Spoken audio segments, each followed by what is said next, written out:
Hi guys, Darrow Carney here.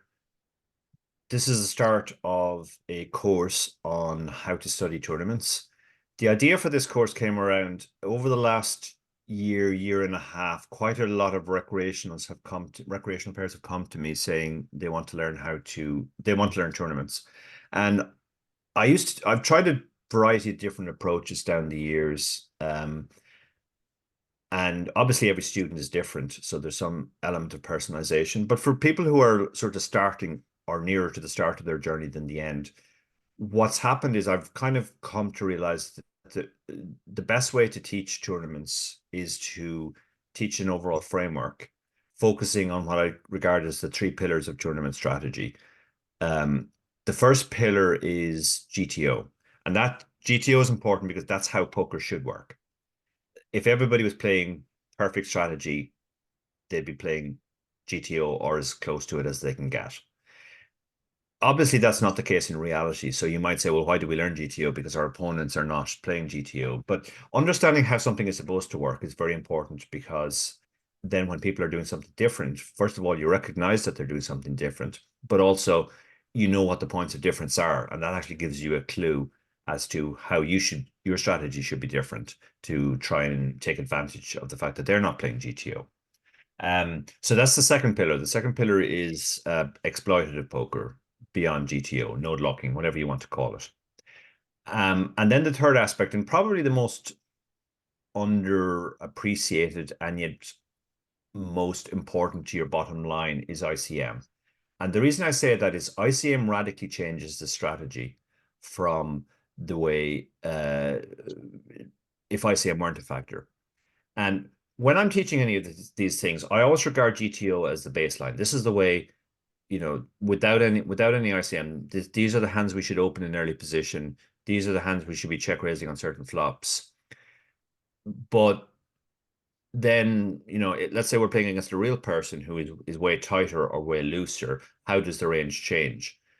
But again, it's important to understand what the GTO range is and to look at the differences between that and what you're actually going to play now because the player is not playing GTO. But it's important to use that baseline of the GTO range or the GTO strategy in post-flop situations. The same is true for ICM. You need the best way to learn ICM is to compare it back to the GTO solution and say, okay, this is very different from the GTO solution. What are the differences and why? And the why is very important too, because understanding the why, every ICM situation is different. And people send me ICM spots all the time. And I usually have a rough idea of what the solution is, but I won't know the exact details until I actually uh, run the spot in HRC or look at a sim in GTO Wizard. But what gives me the idea of the solution is understanding the differences between an ICM extreme situation and a non-ICM situation. So that's why I think it's important to have those three pillars. And what I'm essentially trying to teach is two things: a framework based on these three pillars on tournament poker. That once you understand these three pillars, you understand essentially how tournaments work. But also, I'm teaching you a method of how to study. I'm not trying to teach you every single spot, what to do with ace queen at every single stack depth, at every single stage of a tournament against every possible type of opponent. That's impossible. There's too much there. But I am teaching you how to go off and study that yourself, using all the tools that are available. So the aim of the course is very much to teach you how to study on your own. The same is true not just for recreational players, but for people that I've coached up to be pros. Um, uh, with the only real difference between uh, somebody I coach who's a recreational and somebody I coach as a pro is kind of the length of time it takes. Typically, with somebody who wants to be a pro, they already know a lot of this stuff. It's really just a matter of sort of corralling them, setting them in the right direction, showing them how to study, showing them the three pillars, and then off they go. And that typically takes 3 to 5 hours. But with recreational players, it typically takes a lot longer, 10 to 20 hours. Um, and that's just to reinforce all the topics. Now, a lot of recreations never actually want to study on their own. So they constantly come back to me when they want to study a new spot, and that's fine. We'll go through it. But the idea of this course is you can take this course, and at the end of this course, you'll never have to come to me or another coach for this type of stuff. You might need mental game coaches or whatever, but you'll never need a technical coach. You'll be able to do all this work on your own with the technology that's available. This has been a very, very successful system for teaching a lot of recreationals. I've taken recreationals from being very below average players to playing above pro level. Because once they understand the framework and once they understand how to do their own study, even if they don't have a lot of time to do the study, that's a huge advantage to them. They make a massive leap forward in their understanding of the game. And you know, one guy I often name check in this regard is my student Ray Wheatley. Ray's a very successful businessman in his own right. He luckboxed his way to an Irish Open final table and was smart enough to realize that even though he got a very good result, he actually ended up in a 3 or 4 way chop. He was completely outclassed when he got to the table. And when he came to me, he said, I'm a terrible poker player. I'll always be a terrible poker player, but I just want to be more competitive. I don't want to have that feeling of being completely outmatched. Now, in reality, he was underestimating how far he could go with by putting in the work, and also this system, this understanding of the three pillars, and and I would say that Ray now plays at an above the level of most pros I know, even though he still doesn't put in a huge amount of time in it because he's a very busy man. But understanding that basic framework is enough in itself. We'll be using GTO Wizard throughout this course. Um, so if you know absolutely nothing about GTO Wizard, it might be worth going off and looking at a few of their introductory videos on YouTube or wherever, just so that you at least understand what we're talking about. What, when you look at a grid, what a grid is, why there are different colors on the grid and what they mean, and all that stuff. You can probably get that by osmosis if you watch and rewatch the videos, but it might be a bit faster if you just sort of put a bit of work in before it. A lot of people are very familiar with solvers anyway now, or at least solver outputs. So for the most part, we'll be using GTO Wizard, not because we want you to memorize GTO Wizard or stare at the solutions and treat them as gospel. Like any solver or tool, they're not perfect. They're solutions of toy games, which from which we can use to learn about the actual game of poker. And that's the way you should use solvers. You should never think a solver is the oracle, which will give you the perfect answer. The solver will give you a very good answer based on the parameters that are fed into it. But what you really want is you want to take sort of patterns and heuristics and general principles from the solver output. What types of hands are used in bluffs in certain situations, and then try and work out the why. What size do we use on different flops and why? And as we go through individual topics, that's what we'll be focusing on. We'll be focusing on the actual mechanics, what the ranges are, what the sizes are used.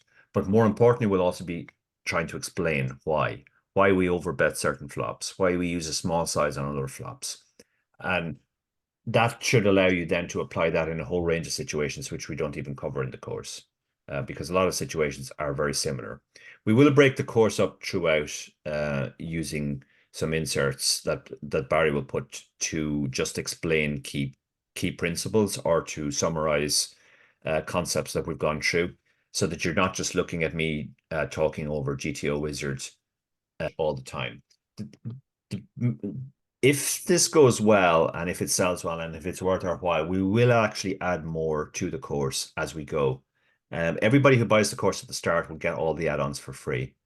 If the course gets bigger and bigger, we may increase the price, obviously, but it will always be free for everybody who buys it at the start. We will take advice from people on what they would like to see more of on that stuff. So yeah, that's something which is possible. No guarantees, obviously, but it's possible. In terms of how I teach the framework that I've talked about, the three versions, I typically just focus on the most common situation in poker, which is big blind against button in a single raise pot. So it folds around to the button raises a fairly wide range, and the big blind defends a very wide range. And the reason I use that is, first of all, it's the most common. So actually learning that as you go is instantly valuable because it's the spot you'll come up against the most often. We will basically be showing a method to study using GTO Wizard, which you should apply. It's a rigorous method, and you can apply that then across all other spots. As I said, we're focusing primarily on button versus big blind single raise pot, but you will have to learn all the other spots, all the other positions, all the other stack sizes, cut off versus button, UTG versus button as well. But you'll use the same method for them all, the method that we show in this course. And I think that'll be the biggest value of the course, the fact that we just show you how to study poker. And because we've taught you fundamentally how poker works and how you should be thinking about it and how you should be doing your own investigations, then your learning will be rapidly accelerated rather than if you were just floundering around on your own. So the basic method is we start with pre-flop, then we move on to post-flop.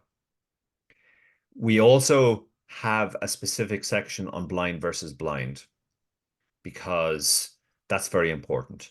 That's the second most common situation in poker, and it's very different from all other situations because the first player in is going to be out of position for the whole hand, and that changes things dramatically. And then we look at ICM, and in the ICM section, we actually go quite a bit beyond what we covered in our book. Our book was a general discussion of ICM, and we did identify the fact that in tournaments, ICM is at its most extreme on the bubble and late on in the tournament, near the final table bubble and on the final table itself. But we didn't really focus on a very important aspect, which is that bubble play and late tournament play in terms of ICM are very different. Finally, we'll finish with the whole exploitative and how you can use the solvers to node lock. And node locking is super important. With GTO Wizard and other solvers of its type, you can node lock. So you basically change their strategy from what it should be under GTO to what you think it actually is. And then the solver recomputes and comes back with a new solution, which is the optimal way to play against their strategy. Given what it is. So without further ado, let's jump straight into it. The first part of the course is on pre-flop ranges.